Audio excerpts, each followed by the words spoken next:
Salam hormatly vatandaşlar.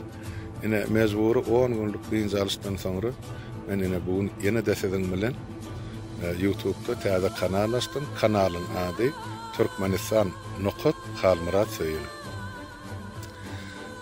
Önkü kanalı Aydısın meali hükümetin öz adamları arz edip özlere rolü uğradıp sonundan arz edip şeyittirip yaptırdılar. O kanal açılacak mı ya yok belli değil. Yani biz onun ornunu hazır şu kanal açtık. Hükümet her yıl oyun oynana da hakikati bilmegi halkın hakkı var. Sonun için elden gelen işimizden devam ettirer. Sebep bir yolu 30 yıl bundan uzun düştü. O hükümet nahili siyasi oyun oynasa da bizi bir yolumuzdan iyi de kaytarmak mümkünçülüğü yok diye düşünüyorum. Olmadım. Sebep hakikat ve adalet halkın tarafından, hükümetinde.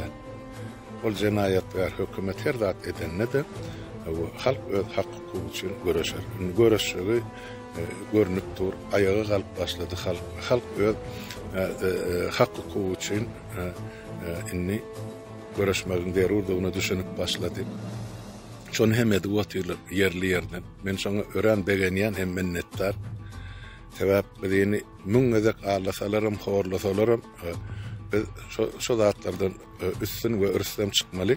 Sonra edilir ve motir. Adamlar şu sizin yadiyan roliklarınızda, ediyan çıkışlarınızda, yadiyan kommentlarınızda men ören minnettar. Ak yürekten begeniyen şeydi halkımızın beyrek silaglı, hormatlı yüzlenmesine beyrek Tanrı salamını berip doğanıp at tutmasına bilelikte vatanın problemalarını aralık maslahatlaşmanızı ediyen işlerinizi men ikellap kollayan ve sonra begeniyen. Demek irde geçti biz devletimizde, yurdumuzda demokratik düzgün tertibi yolu koyuyor. Halk hem özüne göre hükümeti, parlamenti, hakimeti saylar ve düzer. Demek gelecekki yaşlımızın durmuşu bizim neslimizden, sizin neslinizden has bağıtlı olur diye kullukan menne umut var. Şu günlere de inşallah hemmemiz yeter. Ne diyecek bolyan zadım, hazır kanal tazeden açıldı, mümkün olsa adamlara yayradın, gelin tazeden koşulsun, komentleri yazın, video rolikleri uğradın, ayttım nahili video rolikleri koyup olacak aysını yok, onun içine girenizde görürsünüz. Gelin, şu mahal halkın en ağır gülleri baştan geçirip oturan devri, hemmemiz yurdun içinde kalan vatandaşlarımıza, karındaşlarımıza kömök edelim, elden gelen, dilden gelen. Sonun için bizim hemmenizi görüşe çağırayan, diktatura bilen barlışıksız görüşmek gerek. Dine öňe vatandaşlar, bize iyi de kayıtmak yok. Yeniş dine halkın kıvor. Enne ol hükümet öz mevritini ötürdü. Ol näçe gün can howluna urunu versin, onun kutordu. Ol enne bundan beyle halkı allap, ol hakimetin başına oturacak hükümet yok.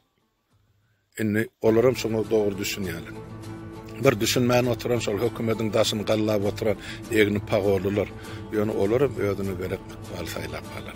Şonuň üçin watandaşlar diňe görüşmeň. Hemmemiz bir dogan ýaly bolup şol diňe ýurdun içindäki bir kanun oturan hökümete garşy görüşmeň. Ýeňiş diňe biziňki bol.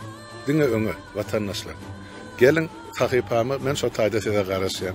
Sağ oturun, sağlıkta görüşelim.